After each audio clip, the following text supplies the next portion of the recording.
with this guy, he wanted to train himself to run again. I'm like, all right, feel how you're going to feel when you want to half a banana. Feel how you're going to feel like, oh my God, I'm getting thirsty. Feel how you're going to feel physically. Imagine your foot hurting, your ankle hurting. And he was like, this is all negative. I'm like, yeah, we went through it. We went somatically through it. He would imagine it. He would meditate it. Man, he progressed so fast. And of course he visualized winning and all the successes, but he also visualized, how will I feel and how will I handle if something goes wrong, or I'm just tired, or when I hit that marker and I get tired? He already processed it. So when he was training for that to run, his brain wasn't shocked by it. It's like, yeah, you knew you were going to get tired, and he just kept going. So you have to plan for the what ifs. If this happens, then I'll have a backup plan. And your habits support those. You think, oh, what if it throws off my habits? No, habits are natural. You're not going to go for 5 days without brushing your teeth. That's just conditioned, unless you really are like on a deserted island. But you plan for, okay, if, then, what, that. So your habits help you prioritize the main thing.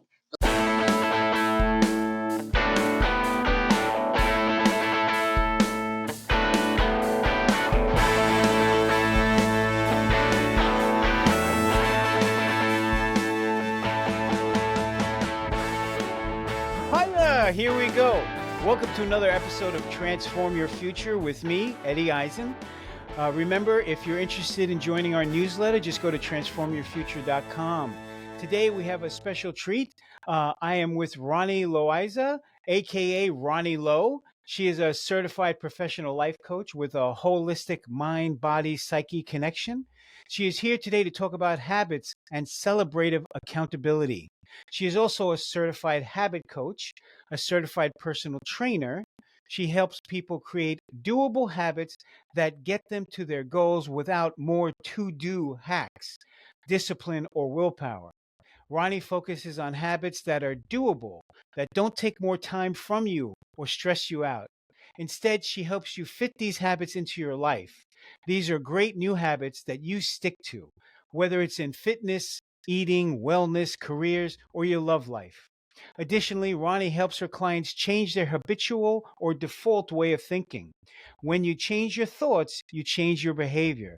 This includes changing how you react to situations at work, socially, and at home, or when you're alone. When Ronnie's not coaching, she loves to strength train as well as train others in strength, yoga, and self-care. So, welcome, Ronnie. How are you? Thank you so much for coming on. Thank you for having me. I love this. And, people that know you're in Tampa, Florida, and I went to high school and college at USF, not high school at USF, but I grew up around Tampa in the suburbs. So I was really delighted to find out about that. And we're both from New York originally. Yes. It's funny, right? It's synchronicity over here. It is. And now I live in Los Angeles and I work virtually. One quick thing, you made me giggle when you said Ronnie Lo. It made me think of J-Lo. It's like, no, I'm not Ronnie Lo from the hood.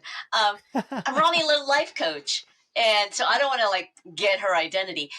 A client of mine he called me Ronnie Lo. He's like, you're Ronnie Lo life coach. It just kind of went out. I'm like, I like that. So I go by Ronnie Lo life coach, and that's my website. So that's now my brand. But yeah, I'm just Ronnie from the Bronx. No, I'm just kidding. Well, let's talk about habits and let's talk about how habits dictate our identities. Well, the thing is, habits are our identities. And, I don't know if you've read the Aristotle quote. It was really rewritten, but he says, we are what we repeatedly do. We are what we repeatedly do. Excellence, then, is not an act, but a habit. Mm-hmm. Meaning, and this is what I mean by excellence, is once a habit is a habit by definition, it's second nature. You don't think about it. So you're always in excellence. Whatever you do that is consistent, that if you want consistent excellence in whatever goal you want or in your life, your lifestyle, consistent excellence just means that you're doing as best as you can. Think about what the word excellence means. As the top that you can. Well, when you're on autopilot, you're doing the best you can at that moment. You can always do better, but you're doing the best you can at that moment. I know that's a lot, but when I say sometimes you are your habits, therefore, are you. often people are like, well, no, no, no, no. And it's open for discussions like, I'm more than just my habits. It's like, talk to me. And they're like, well, it's my values and what I believe in. It's like, yeah, yeah, go on, go on. And we get into more detail, but I'm much more than that. It's my, my personality, my traits, and I can always change my habits. Like, yes, you can. You are your personality. You are your traits. And when you think about it, Eddie, what is your personality? It is innate. You're born with certain genes, and it's also conditioning. You are conditioned, you are programmed Yeah. by your Yeah. environment. You condition yourself as you're growing Mm-hmm. up. Mm-hmm. So your personality grows from that.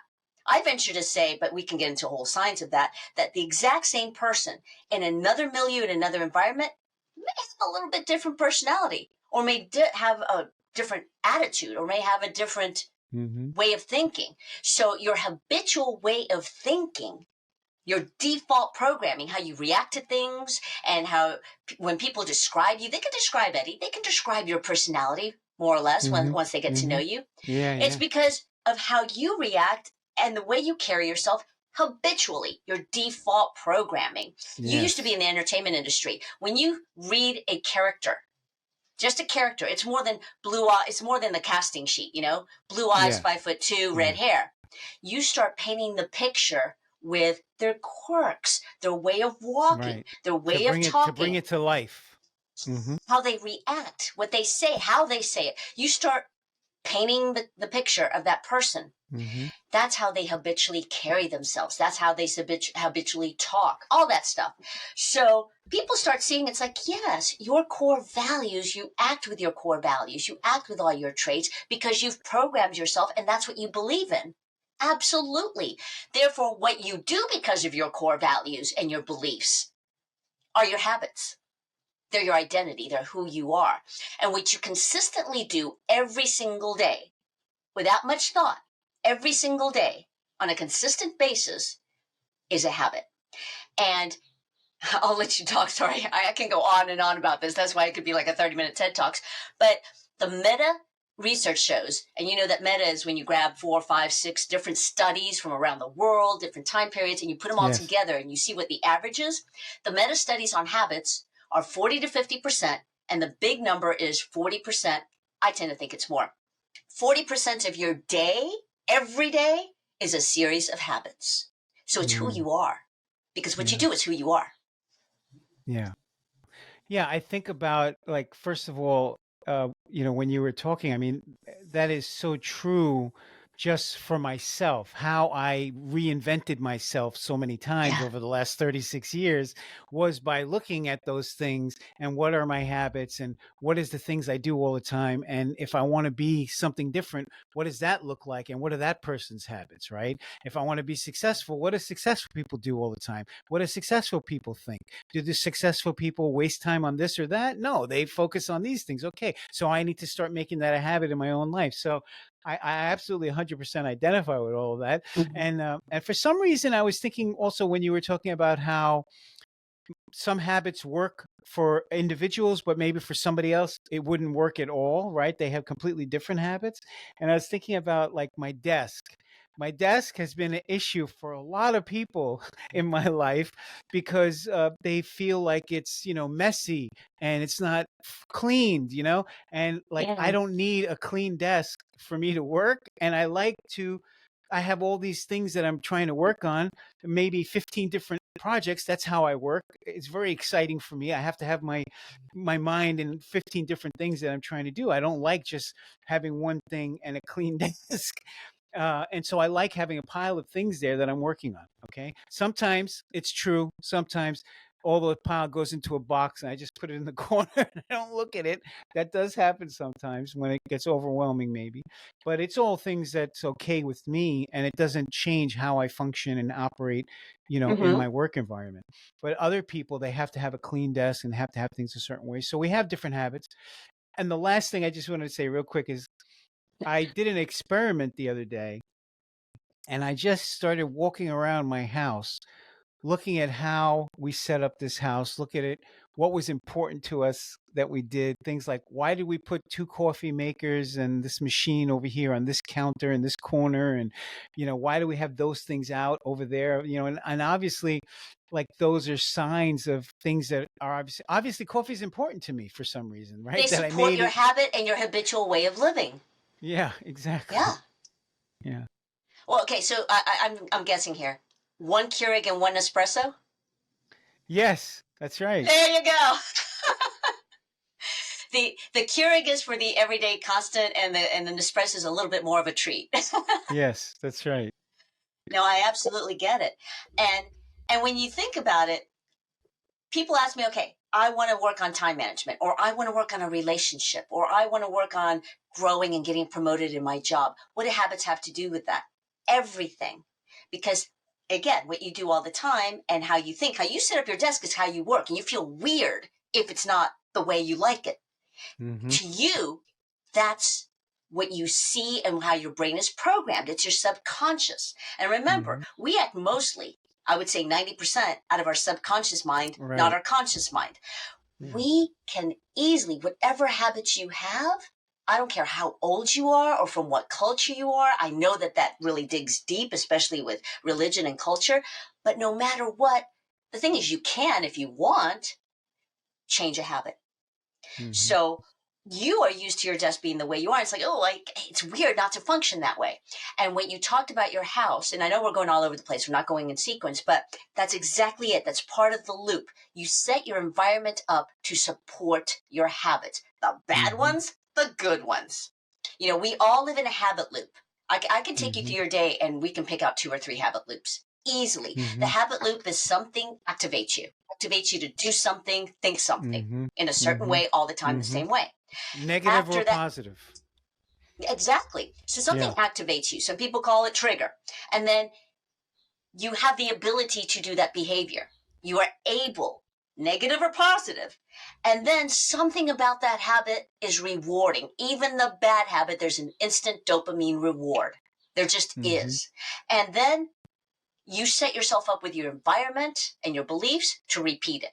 Again, we're talking bad habits or good habits. So let's Yeah. take this habit loop and let's make it to what you want to do, whatever it is you want to work on. And I should backtrack a little bit. I am a certified professional life coach. I'm a master. This is because I'm a master life coach because I keep studying. I'm always Mm-hmm. studying. I'm always looking into what I want to do. And when the pandemic hit, I was a personal trainer, and I used to train people in their homes and in private studios, and bing, bang, boom, everything shut down. Mm-hmm. I was not an Instagram selfie kind of girl. I'm like, oh my God, okay, here we go. We'll go online. So I started training people on Zoom. They loved it. But they started telling me, I've got my sister or my boss or my friend, she's not working out. It all started with fitness. It's like fitness was the first thing to drop off their Google Calendar because you remember, Eddie, at the time we all wanted to be indispensable at work so we wouldn't get laid Mm-hmm. off or furloughed Mm-hmm. or whatever. Mm-hmm. So people were constantly going past their boundaries, and fitness was the first thing that faltered. The kids were at home, everybody was working off the coffee table, or they didn't want to work out with their spouse there, their partner. So I offered to talk to them. It's like, well, you want me to talk to them? So I started talking to people, and somebody said, wow, you really coached me well. And somebody else like, you should really be a coach. I'm like, what's a life coach? Real Housewives of Beverly Hills? I mean, who uses a life coach? I was a real cynic. When I looked into it, I'm like, wow, people who take it seriously really take it seriously. Coaching works. Why? Mm-hmm. Because you're already where you are. Coaching takes you to that next level. It propels you. It's different from therapy. It's different from mentoring. It's different from consulting. So I took it seriously and I went ahead and started studying and getting certified. And I'm still getting certified. And then I became certified in the habit. This brings us to today. Because I Mm-hmm. noticed no matter what people came to me with, whatever area of their life, career, life transition, midlifers, there was that common thread of habit. What do you habitually do that supports whatever it is we're working on? What do you do in your marriage? How do you treat your relationship? What's your habit? What's your go-to reaction? What's your go-to behavior? Mm-hmm. What do you do at work? How do you react to that negative email? How do you react to your coworkers? What do you do in parenting? It's all habits. So I started noticing that. So I started delving into it, started studying more about that. And it's all cognitive behavior. Cognitive is you recognize it, your brain recognizes it. cognizance, and behavior is the result of that. So I decided to become a certified habit coach. It really delves into every aspect of your life. So when people's like, well, what do habits have to do with weight management? Everything. What do habits have to do Mm. with my career? Everything. So that's why I did that. And we can take whatever ever your goal is, and we start tiny. That's why I keep saying tiny, doable, easy, because when people have a goal, people start going for all the strategies, the programs, the challenges, no matter what. They try NLP, they try hypnosis, they try diets, they try, the inspirational, motivational, Tony Robbins kind of things. They're all great. Everything works, but they're not sustainable. They're inspirational at first, but they're Mm-hmm. too big. Mm-hmm. So whatever Mm-hmm. it is we're going to do and we decide what to do, then you start small. And usually people resist that. It's like, that doesn't seem like it's going to make much of a difference. Let's see. Let's try. One tiny step. Those tiny steps keep growing. And the more you practice a tiny habit, it becomes a habit. I should say a behavior. The more you practice a behavior or a way of thinking, it becomes a habit, your habitual way of thinking. Mm-hmm. So that grows Mm-hmm. stronger, and then you can progress. And you can actually go faster than all the stumbles and falls you had when doing the strategies. Mm-hmm. Yeah. Yeah.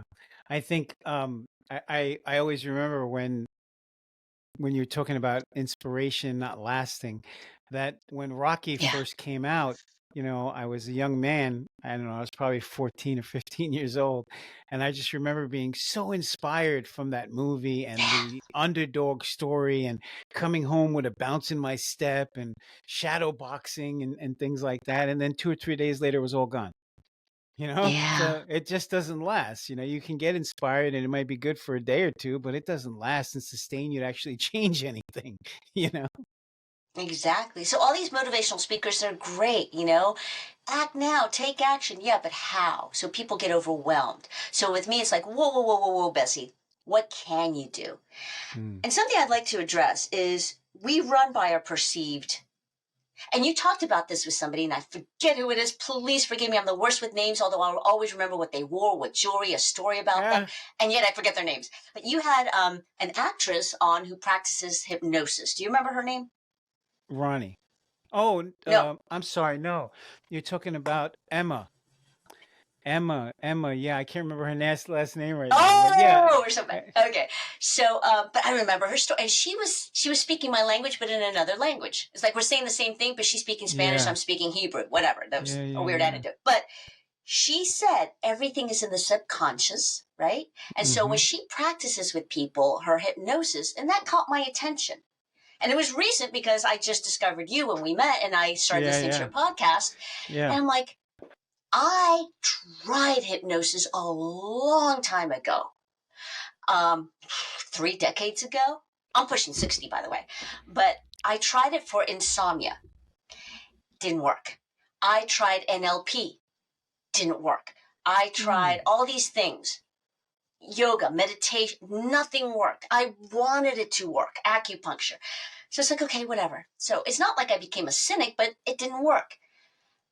I realize now, it's like ding, ding, ding, ding. After listening to her podcast, I'm like, oh, I am practicing for people just like me, and even people for whom those things do work, but this will work even better or support that.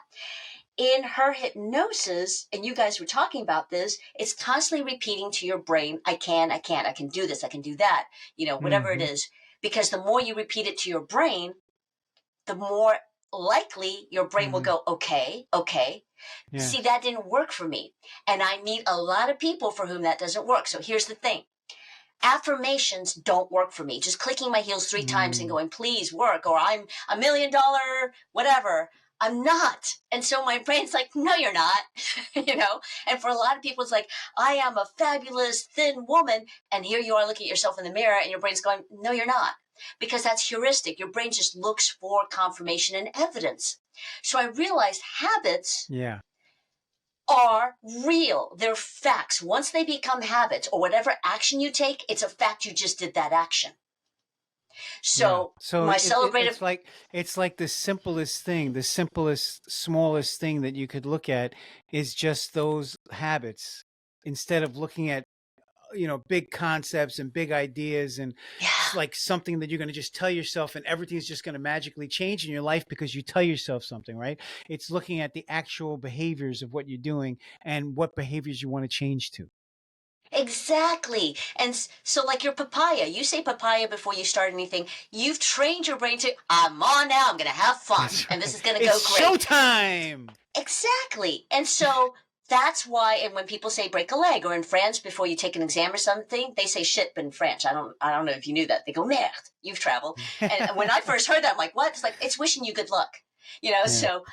So like, yes, vision, when you envision yourself and athletes and all that, yes, it's great.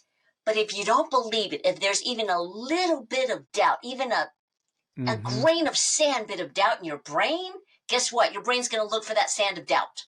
Yeah. So there's a fine line between affirmation and you truly believing Mm-hmm. it and Mm-hmm. doubt and fear. That's why so many people failed with The Secret, because they just thought, if I just think it, it'll come. No, it's not a baseball field. It's not a movie. Mm-hmm. You can't just think it. You have to take action. But to take action, you have to believe in yourself. How can you believe yourself if you have no proof? You can't Mm-hmm. just wish it. So to manifest, it's not woo woo. Manifest is a verb. You have to manifest it. You have to literally do something. So when you celebrate, here's my celebrative accountability. I'm really good at holding people accountable. But my thing, accountability, I've changed the definition to share and celebrate. And Mm-hmm. start with yourself, because you're not going to have me around all the time. But at first, my clients share with me. And at first, they're resistant and I'm like, it's not nagging, it's not nudging, don't ghost me. This is for you. So they share. And then they start really liking it. I'm like, I don't care if you go on there and just say done. But they're training themselves, getting in the habit of acknowledging that they just did something. I don't care Right. how tiny it is. Yeah. And then their brain goes, noted, noted, your brain is just a computer. Goes, noted, you're capable, you did it. And then I even start asking people, celebrate right before you do something. Like, I'm about to go work out. I hate working out, and I'm doing it anyway. I take the word but out. It's like, don't say, but I'm doing it anyway. I hate working out and I'm doing it. And your brain goes, yeah, you hate it. It's okay to hate it and you're doing it. Done, noted, Mm. capable. And as you're working out, I really don't like doing these exercises. I'm laughing because I remember my one of my clients was like, she started giggling every time, then she didn't hate it anymore. It's like, I Mm-hmm. hate doing this and I'm doing it anyway. As she was like doing a bicep curl. And then she realized, I don't really hate it. And she was doing it. And so she started sharing with herself. She's holding herself accountable. That's what I mean Mm-hmm. by celebrative accountability. And after a while, it becomes a habit to just go, yay. And you don't have to go all out and do a happy dance like on a football field. You can just go, yay, noted, did it, Mm-hmm. done, whatever. When you start getting the habit of sharing with yourself, holding yourself accountable, it becomes fun. You don't beat yourself up. And if you didn't do it, you also go, why? You have to get into the why, and we can go Mm-hmm. there. But that's Mm-hmm. what I mean by celebrative accountabilities, is validating yourself, and not validating in the old like SNL skit, like you are good, you're loved, I forgot the skit, but do you remember it? No. Oh, it was this. It was funny, but it was my generation. It's like you are I don't know, you are wanted, you are loved, you're whatever.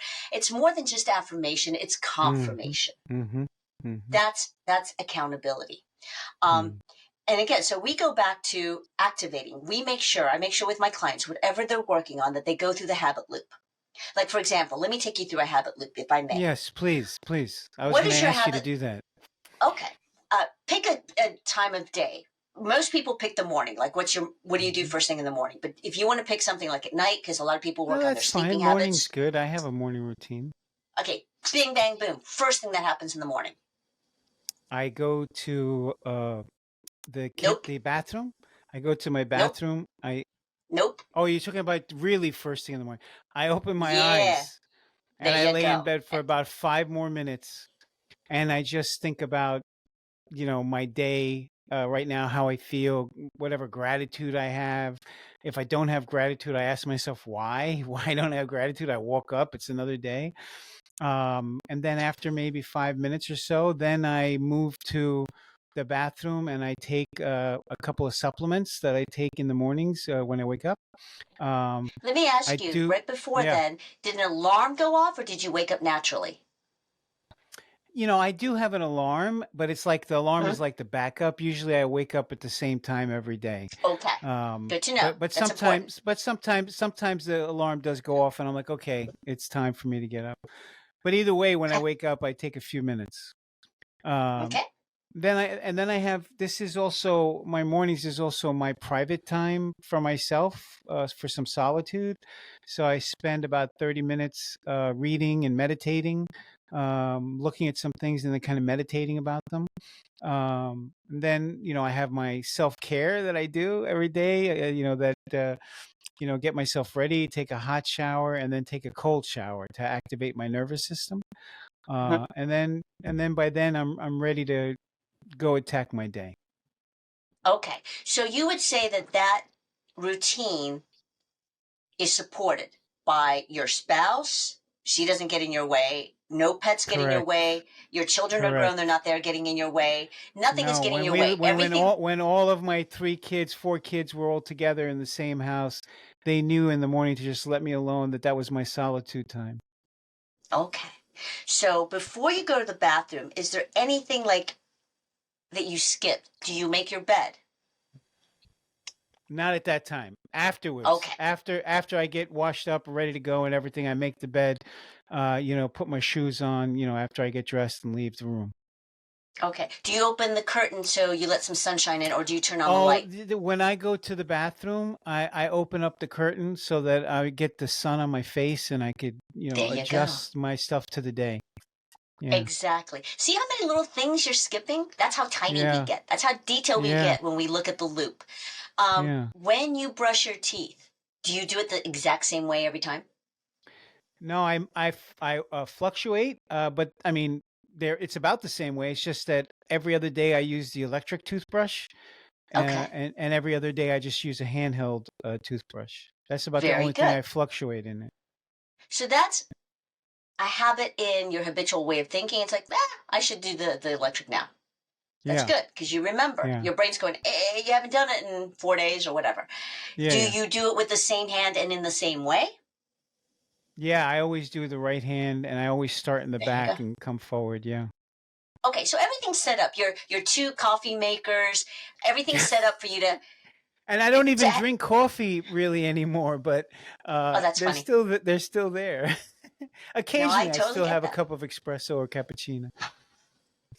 Okay, so everything is set up to support your routine, correct? Yes, yes, yes, yes, yes. So something activates you to wake up. You've probably gotten enough sleep. Something activates you to think and pray and see if you're, well, I call it pray, whatever you think to yourself, am I Mm-hmm. grateful? Am I not? So you think in the Mm-hmm. morning, you Mm-hmm. reflect. Mm-hmm. And so everything supports. And then you have the ability to do it, meaning no one's getting in your way. Mm-hmm. Um, Nothing is throwing a wrench in it. You're physically able to. Yeah, I mean, You're I would say that if for some reason, just like an example, is I get up every day about 7 a.m. every day. But there. You go. there have been times that I would get up at 6 a.m. or 5:30 in the morning, because if my lifestyle changes where I need to be somewhere earlier in the morning, I still need an hour, hour and a half every day for myself to start my day. Yeah, you would feel weird if you didn't. Right. Right. The I mean, idea it of happens when you travel and stuff. Yeah, not really. I mean, it's not exactly the same. You're correct, but I mean, I right. still support the same ideas even when I'm traveling. There But you go. I think that, like, when I was younger, none of this was important to me, because when I was younger, I would just get up, roll out of bed, jump in the shower, brush my teeth, and run it right out the door. I mean, I think my morning Rush, rush, routine rush, rush, rush. was Yeah. 15, 20 minutes and out the door and run, grab something on the way, a cup of coffee or a bagel or whatever, and be on my way to work and just do my day and whatever. So But you I'm not. just proved. I need what I do now and what I've been doing now. I've been doing this for over 10 years. It's been like 15 years I've been doing this, since about 2010. About 2009, 2010, I started doing this, and it serves me very well. Notice you said I need. Yeah. You need it because you like it and it supports the person you want to be, your identity. Remember how we started this whole conversation? Your Yeah. habits are you. You are your habits. So you need it. But if somebody gave you $2 million and kidnapped your wife and said you have to change your routine for 3 months, you would. I would. I Yeah. would. I So would. So you don't need it to survive. That's your perceived ability, but you want it. And it's so natural because it's your routine, and your routine is supported by a series of tiny habits. Your whole morning routine is not a habit. It's a routine based on little habits. So let's say, and the reason I asked you if you open the drape, because that's one thing that I really propose to a lot of people in the morning that linger in bed and then they feel lethargic the rest of the morning or the rest of the day. That's because when you linger, or remember the old digital clocks, they would have the what do you call that? The Snooze. snooze. Now it's like they just snooze their phone.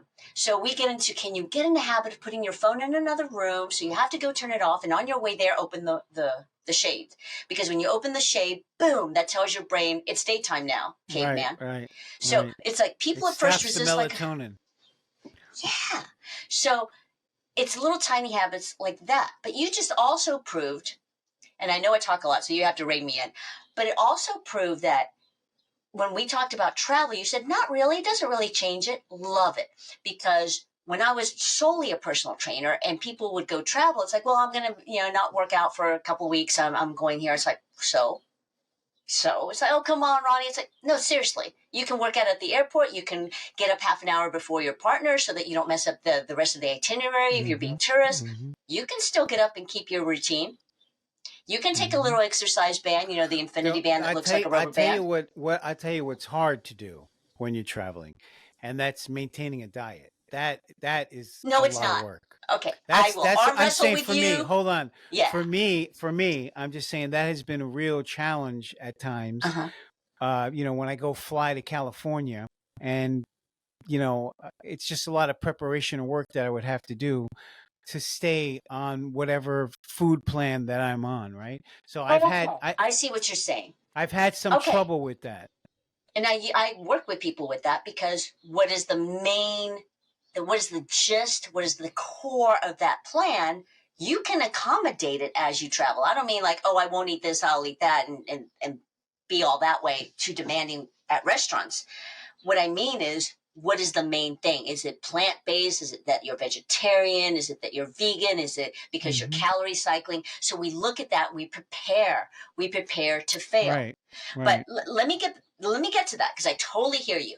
But in the exercise or in the morning ritual that you have, you know that you can still wake up before your spouse so that you don't, undo the Yeah. itinerary if you're being Yeah. tourist, Yeah. and you can Yeah. still have your alone time. Just adjust it a little bit. And when you prepare for those changes, but you still do basically the same thing. You reflect for 5 minutes, you get up, you brush your teeth in the hotel room or Airbnb or whatever. Maybe you go for a walk. Maybe you just go, to the other room. Maybe you have Hmm. to go to the lobby. It depends where you're Hmm. staying. Hmm. And Hmm. go ahead and do your half hour of whatever it is, Hmm. journaling, meditating, Hmm. whatever it is you do. Hmm. So you can still keep those series of habits, just adjust them a little bit. You can do it. When I used to set people up for success, people always say, well, I'm going to walk a lot. Yeah, that's great, but that's not raising your cardiovascular, and that's not working your muscles. So what can you do? Do you have 5 minutes? Do you have 7 minutes? Just your own body weight. So we would plan for it. And you know what? Every single one of my clients succeeded because Hmm. in the bigger scope of things in life, 7 minutes wasn't that long, but they felt great. Just doing their Hmm. own body weight. They had to sneak off to the hotel gym or just in the lobby or just by the Right. pool. They could do it. They Right. absolutely could do it. You set yourself Yeah. up for success. So let's Yeah. say, and there's another thing that people have to go through the fear. And I know you've talked about this with other people. When Yeah. you go through some trauma or fear or emotion, you have to go through it. Don't force yourself, but go ahead and let yourself, because people don't want to think back on a trauma. Fine, don't think back on a trauma. You don't have to do that all the time. But perhaps, what is your fear? What is your emotion? And if it's a bad emotion, why? If it springs up naturally, go ahead and acknowledge it. It's like, oh, I have doubt. Oh, I have rage. Oh, I'm angry. Oh, I'm frustrated. Or, I resent them. Well, why? Real quickly. And then we set you up with how can you change that emotion with truth, with a fact, not Mm-hmm. with, well, I Mm-hmm. should be a good person. Well, I shouldn't Right. feel that Right. way. It's like, no, what's a fact that can neutralize it? Not with wishful thinking, right? But with Right. actual real intelligence. And give yourself a fact that can just Mm-hmm. neutralize it. Yeah. Like, am I capable of waiting to talk about that? Let's say with a boss. Am I capable of? Yes. Mm-hmm. So we look at your proven capabilities. Am I capable of setting that aside for a second? So you look at whatever a fact is. I revert to, again, the physical because it's a lot easier for this podcast. But physical, for example, I had a woman who tried everything. She was overweight, tried every diet in the world. She tried all these hypnosis and all that. And she looked at herself in the mirror. And with me, one tiny little habit. Women have bellies. That's how she started. Her brain could accept that. Women have bellies. We're not saying what kind of belly. She finally changed that to women have big bellies. Many women have big bellies. I have a big belly and I'm beautiful. I have a big belly and I'm on my way to getting healthier. I mean, see, but this took time. Mm-hmm. This took like a month. But Mm-hmm. when she was ready to say it and accept it because it was her truth, and it's really started neutralizing things instead of lying to herself with and, I'm not saying all affirmations are lies, they're not. But some affirmations, like I said, our brains don't believe. So when Mm-hmm. you go through the fear of Exactly. something, And belief when is you so important. yes, and that's just it. That so when you look at inspirations, like the inspirational thing on Instagram or TikTok, yes, they're great inspirational beliefs. You have to believe it, but if you don't really believe it, it doesn't work. So tell yourself something that you already believe that's positive or that's neutral. Mm-hmm. So let's go back to set yourself up for failure. That all we also do that because a lot of people don't. You have barriers. You have your real ability and your perceived ability. People often think, well, I've tried this, I tried that, so it's not going to work. Mm-hmm. That's your perceived ability. How can we change that perception? Not with a lie, but how can we Mm-hmm. start making it so that you are able to? So we shrink the change. We shrink the tiny step. We shrink what you're going to do. Instead of a full on diet, what can you do? I just started a lady on her Right, new right. habit. She's, Setting realistic expectations for yourself. Yes, yeah, you want to lose 200 pounds. Okay, that's great, but like, what can we do right now to move the needle right now today? Right? What can we exactly. add? And for her, we set her up as like, can you do 10 minutes of Peloton? First, I asked her what would she like to do? Would she like to go for, and we whittled it down to, would she like to go take a walk? Would she like to get on the row machine, which she just bought and never uses? Or would she like to get on the Peloton? She doesn't like her neighborhood, so she doesn't want to walk. She doesn't want to see her neighbors, literally. I mean, she lives in a nice area, but she doesn't like her neighborhood for Mm-hmm. whatever reason. Mm-hmm. So I'm like, Mm-hmm. what will you do? Don't say, yeah, I can do the Peloton if you're not going to do it. What will you do? And she's like, I can do the Peloton. So she wanted to get on 3 times a week, 45 minutes. I'm like, she hasn't worked out since I almost said 19. Oh my God, 2022. So I'm like, you do 5 minutes. She's like, yes. I'm like, are you sure? What's going to activate you? So we went through the activators. So she can turn off the computer at the end of her workday. The Peloton is right there next to her desk. She can hop on. Like 5 minutes, she committed to 10 minutes. And I asked her, can you do 10 minutes a day, 5 days a week? If not, whittle it down. We whittled it down to 8 because she knows, yes, 8 sounds easier than 10. All right, so that's her activation. The second she signs off, she cannot go in the house till she hops on that Peloton. And I'm like, Mm. and even if you just look at the Peloton and go around a few cycles in a minute, okay, you did it. She's like, really? Like, she couldn't believe I was letting her off that easy. But you know, Eddie, if she gets on that Peloton and starts spinning, she'll stay at least 5 minutes. Right, Most and likely then 8. maybe she'll go. Maybe I can go another minute. Maybe let's just see if I can go another minute. Let me just see if I can go another 30 seconds. Absolutely. And I'm glad you brought that up because she goes, well, Ronnie, I'm all or nothing. I'm like, I knew where she was going. I'm like, nope, don't do it. She's like, what am I going to say? I'm like, you want to, what do you think? Well, I can go for half an hour. I can go for 45 minutes. She's like, you don't want me to? I'm like, you can do whatever you want. You're an adult. But I propose that you reward yourself for the 10 minutes. Get in that house. So she just started. We'll see. Because if you can accomplish, I'm sorry, not 10, 8 minutes. You can accomplish 8 minutes a day. And then I set her up for failure. I'm like, what if a kid gets sick or your boss calls or something happens? What are you going to do? She decided she'll make it up.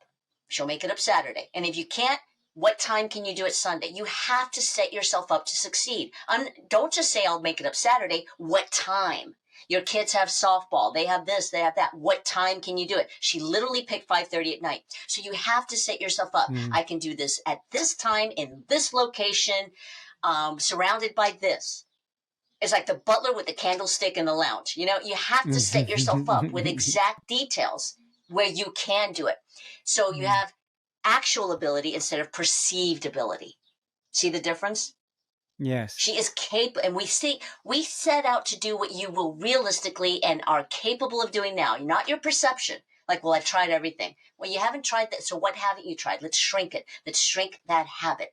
And those build. Those actually build. Now, the other thing I talked about, I had this guy who really wanted to get better at a certain sport, mostly for his health. He wanted to get better. So, and I didn't invent this. I heard somebody on some podcast talking about how some football player would start visualizing, not the win, not the yes, and the crowd cheering and making the touchdown. And you probably know this because you probably know sports better than I, but he would visualize himself if he fumbled, if somebody tackled him, when he would be tackled, who would tackle him. He would think of certain players that the team he was about to play. Who's going to hit him the hardest? Oh, how would that feel? Would he get enraged? Would that hurt physically? What does he do when he feels dehydrated? What does he do when he didn't see something coming? He actually visualized the failures, the fumbles, the falls, the struggles. Did that make him a worse player? Oh, heck no. That actually helped him already process it, and his brain wasn't traumatized or shocked by it when little things happened. Then I thought, it was like he had a plan for it. His brain already processed the shock. Mm-hmm. Oh, I'm going to get hurt. He would feel the hurt of being tackled. Okay, I know how that feels. Or being sideswiped, or somebody making a bad call. You know, like he was really angry at the ump or whatever you call them. Sorry, I'm not into sports. So I started thinking with this guy, he wanted to train himself to run again. I'm like, all right, feel how you're going to feel when you want a half a banana. Feel how you're going to feel like, oh my God, I'm getting thirsty. Feel how you're going to feel physically. Imagine your foot hurting, your ankle hurting. And he was like, this is all negative. I'm like, yeah, we went through it. We went somatically through it. He would imagine it. He would meditate it. Man, he progressed so fast. And of course, he visualized winning and all the successes, but he also visualized, how will I feel and how will I handle if something goes wrong, or I'm just tired, or when I hit that marker and I get tired? He already processed it. So when he was training for that to run, his brain wasn't shocked by it. It's like, yeah, you knew you were going to get tired, and he just kept going, kept going, kept going. So you have to plan for the what ifs. If this happens, then I'll have a backup plan. And your habits support those. You think, oh, what if it throws off my habits? No, habits are natural. You're not going to go for 5 days without brushing your teeth. That's just conditioned. Unless you really are like on a deserted island. But you plan for, okay, if then what that.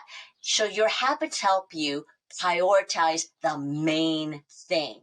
Like your diet when you're traveling. What's the main point of my diet plan? Maybe not the details, but the main point of that particular diet plan. See what I'm saying? Yeah, yeah, absolutely.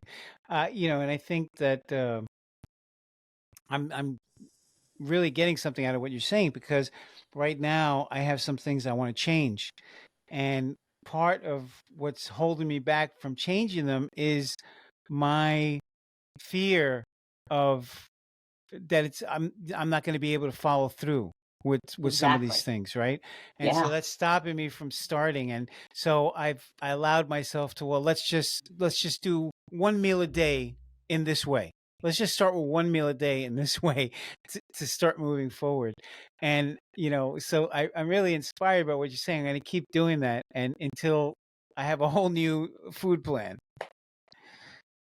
Yeah, I lost There a you lot go. of Yeah, weight. too many people start. Um, I lost a lot of weight, and now, for the last 6 months, I've been living the life of Riley, just enjoying my time and myself, and hanging Yeah. out with my fam and my wife. And I gained like 20 pounds, and I'm like, okay, that's enough. That's enough of that.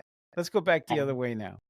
And so, changing a little bit at a time is what I'm doing right now, because it's not that difficult. It's not that difficult to say. So I'm going to eat healthier meals, and I'm going to start by eating those healthier meals one at a time every day, right? Take one of those meals and make it a very, very healthy meal for me. No carbs, no Okay, meat, okay, okay. that kind of Fruit and stuff. vegetables are carbs, so I always correct people with that. I know it sounds obnoxious Yeah. of me, but Okay. you need Okay. carbs. No simple carbs or whatever Refined, they are. processed, Pop-Tart cereal, starches, yeah. Oh Refined yeah, sugar, I don't need processed any of that, foods. but definitely things Okay, like, so but the potatoes and the yeah, the breads starches. and those things, the starches. Yeah, Yeah, those that's are what I. refined sugar things. Oh, Now, okay. what is, if you don't mind me asking, you don't have to answer this, but Yeah, no, I don't care. what is, unless you have a hormonal problem, a glandular problem, like in your thyroid, do you? No. Okay, so in general, and I know I'm broad brushing, excluding if you're clinically diagnosed with some disorder such Uh, as obesity, clinical obesity, no, not I can just tell like I, you, if you're alluding to why I ended up gaining weight and why am I in yes. this? Oh yeah, that's mainly because my lifestyle changed, right? That's what I was saying. I've been on vacation. It's like I've been on vacation for 6 months. So bottom line, Like Eddie, for you were example, eating more usually calories. eating more calories, There you go. maybe, but definitely not burning as much, right? I mean, I used to do like 5 miles a day of activity and walking. Like I do like 14,000 steps a day, 12,000 steps a day, and then I'm down to like 2,000 steps a day. So the my activity and what I was doing all the time to burn whatever I was eating is gone. So it's like now I have to like eat less, or I have to get more active again. So I'm doing both. I started walking 45 minutes a day, a brisk walk every day, and I'm starting to change what I'm eating. And look, my biggest success in losing weight, because it's only 20 pounds that I need to get rid of. It's not a big deal, Yeah, right? I mean, it so is. I know the fastest way for me to do that is to go back to whole foods, kind of fruits and vegetables, Clean foods, fish, yeah. no meat, and no starches, and very quickly I shed the weight. Okay, so I contend that you just proved my point in that you said, well, it's less activity. The thing is, when you were more active, your body was getting rid of the excess calories. So Yes. now that you are, even if I can have somebody lose weight on Twinkies and Pop Tarts, okay? If your body is not taking in the amount of calories it needs, which is bad Right. because then it slows down your metabolism so you'll survive, but you can lose weight on crap. The Mm, point is you're eating whole. But I've also had many clients way back in the day when I was mostly doing nutrition and personal training who were gaining a lot of weight and they couldn't figure out why because they turned vegan or they went paleo or they went mm, keto or they went vegetarian and their body was starving for necessary fats or necessary mhm, carbs. So we would have to look at that. It's like, I had more mm, overweight people that were vegetarian when it was really in, like in the early mm, 2000s. mm, And they were trying to, and then, yeah, it was about then because they were getting skinny fat. So with you, Eddie, for example, it's great that you know what you need to do. You're going to up your activity. I hope you'll take this advice. Get some strength training because our bodies need to boost your metabolism. And to boost your metabolism, as we grow older, when I mean by older is over 40, we all start losing certain hormones. That's just it. You're going through andropause. You're a man. mm, Women go mm, through menopause, men go through andropause. Your metabolism slows down. But at any age, 60, 70, 80, you can boost your metabolism. How? You work your muscles because we're all losing muscle mass. When you mhm, work your muscles, it goes, hey, hormones, feed me. Okay. mm, So your mm, metabolism revs up and you burn calories. Plus, you gain mhm, muscle. Yeah. So I Yeah. would also incorporate that if I were you, if you don't mind me throwing that Yeah, at you. yeah, yeah. That's right now. That's a struggle for me, but I'm Mm-hmm. doing it. I'm doing it, and um, I just need uh, um low resistance in what I'm doing, because I have injuries to my neck and back that Oh, yeah. I sometimes aggravate them by doing stressful exercise. So Yeah, you I overdo it. started a new routine doing no resistance type, like using bands instead of weights. Well, that is Uh, resistance. But yeah, low yeah, I resistance. That's guess I awesome. yeah, it's exactly, exactly. No, that's awesome. I have people working out even just with their body. And I even have one lady, for example, tiny, tiny, tiny, again, back to the habits. She really didn't know how she was going to work out because she just has this thing on her brain like, oh, I hate going to the gym. Oh, I hate dumbbells and I hate doing that. Mm-hmm. So I'm like, okay, that's your habitual way of thinking. So we started going through that. I'm like, can you do one muscle a day and no more? You're not allowed to Mm, do more. And she's like, mm, really? I'm like, it's just the habit you're trying to form. You're not even worried about your body yet. For 2 weeks now, she's been doing one muscle and that's it. I'm like, don't do arms. Because she's like, okay, I'm going to do legs one day. I'm like, which part of the leg? The hamstring, the quads, the outer thighs, the calves. She's like, I didn't know there were so many muscles. I'm like, don't just say mm-hmm. legs. Do your calves one day. The next day, do the hams. The next day, do the quads. The next day, do the inner thighs. Next day, just do abs. Next day, just do triceps. So now she's been doing one muscle a day, and it literally takes her about 2 minutes. It's like, that's it. Mm, But she's getting into the habit, and she's doing it at home, and it only takes 2 minutes. So she's mm-hmm. really not hating it. Mm-hmm. So you can get in the habit of just building up by doing 5 minutes or maybe Mm-hmm. 2 minutes or just one or two muscles a day. That's it. That's it. And using your own body weight. You can even do wall Pilates. I mean, there's so many ways to boost your ability. So habits are formed on that habit loop. Something activates you, you know when you're going to work out, and you have to have the ability to do the behavior. If all you're going to do is body weight, yay, start looking for body weight exercises that are safe. You can do push-ups against the kitchen counter if that's not going to hurt you. Mm-hmm. Or, you can do little squats right there off your wall. What I'm saying is I work with people to find what they can do to make it as easy as Yeah. possible. Yeah, yeah, exactly. Yeah, I believe that. I believe in that, and I live that, and I think it supports my overall philosophy about myself and about life, Mm-hmm. and that is, it's my responsibility to take care of myself and to be gentle and loving with myself, and not to hurt myself in any way, not to beat myself up or put myself down, right? So, part of setting these things up and doing a little bit and a little bit and adding a little bit more and changing a little area a little bit, right, is it supports that whole idea of not beating myself and not making things so difficult, right? Because Yeah. the more my mind, it's kind of like I read this book about losing weight and about this guy's doctor's philosophy about it. I can't remember the name of it, but it was a popular book back in the late '90s, and he said, if I told you that you, well, he asked, what's your, just think of for a second, what's your favorite food in life? What's your favorite Okay. food? And then you think about that. He says, okay, so you visualize that. Now, what if I told you you could never have that favorite food again? How does that feel? What happens to you? And like, typically people are going to fight that. They're going to be like, what are you talking about? I can't eat my favorite food forever. He says, exactly. That's why he said, you need to, instead of saying, I'm never going to eat this again because it's not healthy for me, you have to maybe say, I am going to eat that only once a month or only on special occasions or something like that. So Or your less. brain, A or smaller less, portion. or a Yeah. smaller portion, Yeah. so that your brain doesn't fight against you from making the change. I always remember that.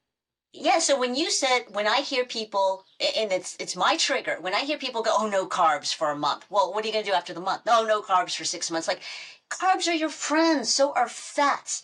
They don't make you fat. Sugar makes you fat. Okay. And I don't mean sugar from a sugar cane. I Mm-hmm. mean all the other chemicals that are substitute for that, all the flour. Mm-hmm. So exactly what you just said, restriction, your brain's going to fight restriction. So don't Mm-hmm. restrict it. Unless you know that, I absolutely have to stop drinking alcohol or else, or I absolutely have to stop smoking or else. Okay, and then you find a way to wean yourself off. And you can, it's doable with tiny steps. But to just restrict yourself temporarily, it's not sustainable and you always gain it back. I'm working with somebody now who paid this highfalutin thing to some chiropractor who has a program where they were literally eating 600 to 900 calories a day, but they were clinically observed and they had to eat a certain diet. And okay, she lost. She's gained it back. Mm. And her metabolism is probably worse. She felt great when she lost it. Just like, I don't know if you saw the special with Oprah in it. She's lived a life of up and down, up and down, up and down, up and down, until she wreaked havoc on her metabolism. And so Mm. now she's on medicine, which is wonderful. I don't know if she's on Ozempic, but she's on one of those. She had a special on this. I love seeing that she had people who were clinically diagnosed with obesity to show that is a disease. What she didn't address, because she only had an hour for the hour special, is the other population who is taking these drugs and they are not obese. It's those people that go for the temporary fast fixes where it comes back all the time. It's Mm. only for those people I'm talking about. Okay, that's why I asked you, do you have a glandular problem? Do you have any other medical issue? Mm. If you Mm. don't, you can change it, but without restrictions. More of, what can you do with that spaghetti you like? What can you do with that chocolate? I'm in shape, and people ask me, how do you stay so thin? I'm like, I'm not thin. I'm strong and I'm scrappy, and I eat chocolate every single day of my life. I'm not going to restrict myself unless my doctor says you have to, for whatever reason. But I don't overeat. When people ask me, how do you stay so fit? It's like, I eat. A life without chocolate is not worth living. I eat, I don't overeat. And then you get into the compulsions and the compulsive eating. And most of that, again, most I say, because I don't want Yeah. people throwing at me like it's all or nothing. Most compulsive eating is a habit. It's your habitual behavior because of your thoughts, because of your feelings. And it is your habitual way of thinking. It's how you react to a stressor. So you Hmm. can, and I have worked with people who do the mindless eating or the compulsive eating. Hmm. Hmm. That's awesome. So, It's doable. what are some of the misconceptions that people have about your area of expertise and about habits and celebratory accountability? The misconceptions they have is that they're too old, too programmed, or accountability. Again, we kind of went over that. Most people, when they hear the word accountable, they feel like, oh God, I have to check in. Or at first Mm. they want the accountability pod or the accountability partner or the accountability coach, and then they ghost and then they hide because they didn't do it or they didn't do something or they just feel like children. That's the resistance upon hearing it until they find out what it really is, which I explained. It's just sharing and it's celebrating. And can I cuss on here? Hmm. Yeah. And tell me if I can't. You're a grown Yes. ass Yes. adult, okay? That was my cuss word. It's like, you can do whatever you want. I can't rope you in. Nobody ever will. I'm offering for you to use me to share because I really do take delight. I take delight in looking at my Voxer app and seeing my clients share with me. The good, the bad, the ugly. When they share with me, and most of them are wins, I'm dancing with them. And it becomes fun. It becomes natural that you're validating yourself. So the misconception is, no, I'm not my habits, because yes, we are. You are what you do every day. You are what you eat. You are what you think. You are what you do. And yes, you incorporate every aspect of who you are: your chemical makeup, Mm. your culture, your ethnicity, your religion. All of that is part of your personality and who you are. And what you do to be part of that culture, that religion, or that way of thinking, what you do to support that are your habits. You know, so that is the first misconception. And I like it because, like I said, when I did NLP, when I tried to do hypnosis, I realized it didn't work for me because I was trying to force myself to believe I can sleep. And obviously, it didn't enter my subconscious because my subconscious didn't believe it. Mm. And it wasn't until I learned to accept the noises around me. I would hear a train, or I would hear, well, you grew up in the Bronx, so maybe this is easy for you, but when I would hear noises at Hmm. night, I would be like, yep, this is part of my natural every night thing. I'm always going to hear noises. I'm going to hear the Hmm. cat. I started accepting it, and by God, my insomnia went away Mm. when I gave into Interesting. it. Like, yep, it's Yeah. all part of me sleeping. Yeah. The first time I was outside the city, I couldn't sleep because it was too quiet. I hear you didn't have the subway. So, what about this though? I'm just curious. I know, habits is something that you believe in, and you talk a lot about, but also just in general, what's some of the misconceptions that people have just about life coaching in general? Oh, like I did. I was a cynic. I'm like, what the heck is life coaching? Okay. I thought it was all woo woo. Not Simon Sinek, but like, I shouldn't name names, but I just really thought it was a lot of people getting all woo woo, and that's great. People say that my way is your way. And there was very guru like or very motivational speaker like until I found out coaching really is taking you where you are and helping you really get it out of yourself, express yourself, be honest with yourself. If you had been honest with yourself about your marriage in the first place, your first marriage, am I fulfilled? Is it okay to be Hmm. fulfilled? Hmm. We have you reflect. It's not therapy. It's not going back and going through all the hurts and all the trauma. Yes, you can bring up because you have to know why am I this way, but we don't stay there and I don't tell you what to do. Coaching is really you're already on the team if you want to bring it to sports. You made the team. You're here. Now let's look at the playback. See what you did there. See how you reacted there. Do you want to change that? Do you want to keep that? Do you want to strengthen it? You're the one. People who are being coached are guiding me. They take the lead, Hmm. and Hmm. I'm guiding them from the back. When you go with a hiking troop, Hmm. there's the lead in the front and there's the lead in the back, like the shepherd, and everybody else in between. The coach is that way. We guide you from the back. You're leading the way. You know what you want, and no one is Hmm. a better expert about you than you. It's just people get so overwhelmed and overconsumed with their own stuff. Hmm. So the misconception is that coaches just kind of guru you somewhere, and I don't believe in gurus. Nobody should tell you what to do. Nobody's got the one answer. Coaches find good coaches help you bring out the answers that will work for you to get to what you want and to be who you want to be. So a good coach, first of all, in my opinion, and this is my opinion, really studies, really practice, really goes through training because anybody can say they're a coach. I do believe in talking, walking the talk, studying psychology, finding their own style, implementing their own style, but helping the person get to what they want and then letting them go. We don't keep you forever. So the misconception is that they're all airy fairy inspirational people. We're not. And I Hmm. was very cynical about it and I take it Yeah. seriously. Yeah. So, I wanted to talk to you. I want you to talk about. I want you to talk about when you met Mother Teresa in Mexico. That's such a great That story. okay. I was working as a news reporter in a past life in San Diego and I speak Spanish. So I was a news reporter at this TV station and they're like, who can go to Mexico? So a photographer volunteered. I'm like, I speak Spanish. Like, oh, you do, don't you? Okay. So, because Loiza doesn't sound Latin to many people. They're like, okay. So I went down there and I had the assignment. And all we really wanted was getting her walking out of this convent where she was meeting with some nuns. I actually went up there right by the sidewalk where she was coming out and we made eye contact. And it was so beautiful.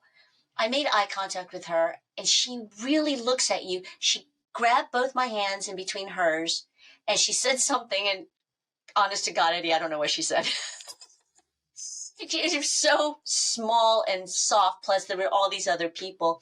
But she really looked into my eyes and I thanked her. I don't know what she said. And my photographer got this, so it may have been used, but it was just wonderful. And it was such an experience. I'm not going to say that it was like, oh my God, spiritual. It's just when I think about it, she had so much true love Mm. in her Yeah. eyes. Yeah. Yeah. Yeah. And when I read her memoir years later, she doubted her faith all the time. Mm-hmm. Mm-hmm. She doubted the existence of God. And it made Mm-hmm. me really believe in her and like this human being who was a nun Mm-hmm. and worked for the poor, kept going and going.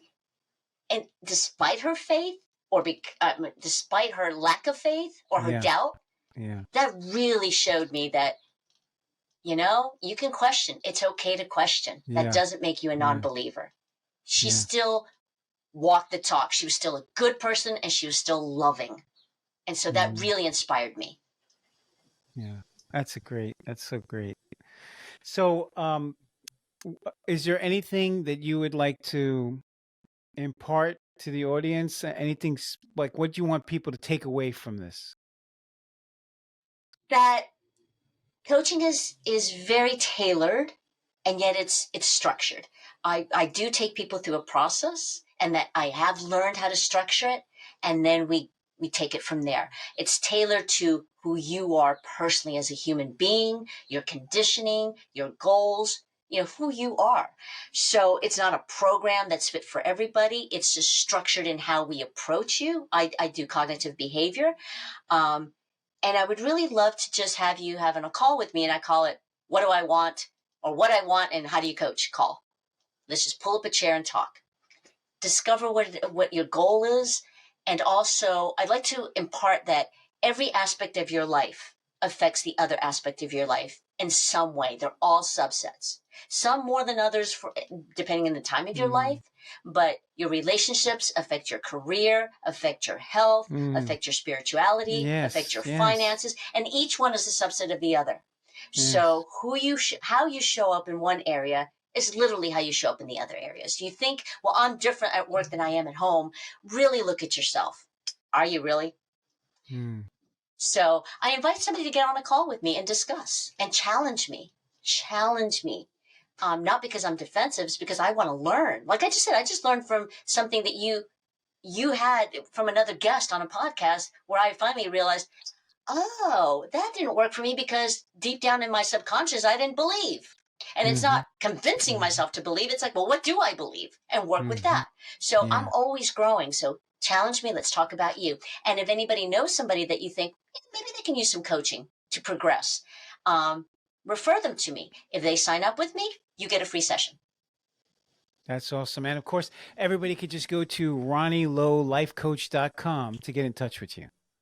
Yes, my website, Ronnie Lo Life Coach, and I'm that on LinkedIn and on all the social media. And I really love talking to people, so I really invite that. And thank you so much for having me, Eddie.